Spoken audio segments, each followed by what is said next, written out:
ગલેલી, જેને ટટગોલા અથવા નુંગુ તરીકે પણ ઓળખાય છે, તે ઉનાળાની ઋતુમાં એક સુપર ફ્રૂટ છે અને આ ફળ તમને ભારતના ઘણા બધા ગામો અને શહેરોમાં જોવા મળશે. ગલેલી બહારથી નારિયેળ જેવી દેખાય છે, પરંતુ અંદરથી તેની રચના લીચી જેવી હોય છે. અને આ માત્ર નાળિયેર જેવું દેખાતું જ નથી, પરંતુ સ્વાસ્થ્ય માટે પણ એટલું જ ફાયદાકારક પણ છે. ગલેલીમાં ફાઇબર, વિટામિન એ, વિટામિન કે જેવા પોષક તત્વો પુષ્કળ પ્રમાણમાં મળી આવે છે. જ્યારે તમે ગલેલીનું સેવન કરો છો ત્યારે તમારે શરીર અંદરથી હાઇડ્રેટ થઈ જાય છે તુરંત જ, અને તમારા પેટમાં પણ ઠંડક મળે છે.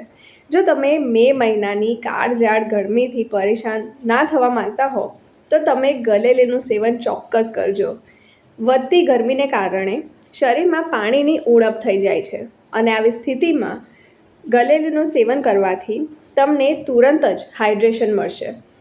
ઉનાળાની આ ભીષણ ઋતુમાં ગલેલી તમારા પેટ માટે એક જીવન રક્ષકની તરહ કામ કરી શકે છે. તે તમારા પેટને તાત્કાલિક ઠંડક આપે છે. તેનું સેવન કરવાથી તમારું પાચન તંત્ર પણ મજબૂત બને છે અને કબજિયાત, અપચો અને ગેસની સમસ્યાથી પણ તમને રાહત મળે છે. નબળી રોગ પ્રતિકારક શક્તિને કારણે લોકો ખૂબ જ ઝડપથી ચેપી રોગોના શિકાર બની જાય છે. તેથી તમારી રોગ પ્રતિકારક શક્તિ જો તમે વધારવા માંગતા હોવ તો તમે વિટામિન સીથી ભરપૂર આ ગલેલીનું સેવન જરૂરથી કરજો. નબળા મેટાબોલિઝમને કારણે લોકોનું વજન વધવા લાગે છે અને મોટાપાના શિકાર બની શકે છે. જો તમે તમારું વજન કંટ્રોલમાં રાખવા માંગતા હો તો તમે ફાઇબરથી ભરપૂર ગલેલીનું સેવન કરવાથી તમારા મેટાબોલિઝમ વધશે, જેથી તમે તમારું વજન કંટ્રોલમાં રાખી શકશો.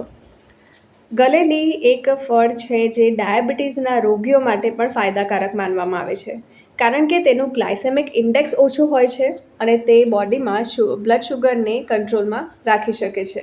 તો તમે આ ઉનાળાની સિઝનમાં ખાસ તौर પર મઈ મહિનામાં આ ગલેલીનું સેવન જરૂરથી કરજો અને મારી ચેનલ સાથે જોડાઈ રહેજો. આ ઉપરાંત જો તમને આ વિડીયો પસંદ આવ્યો હોય તો આ વિડીયોને જરૂરથી શેર કરજો.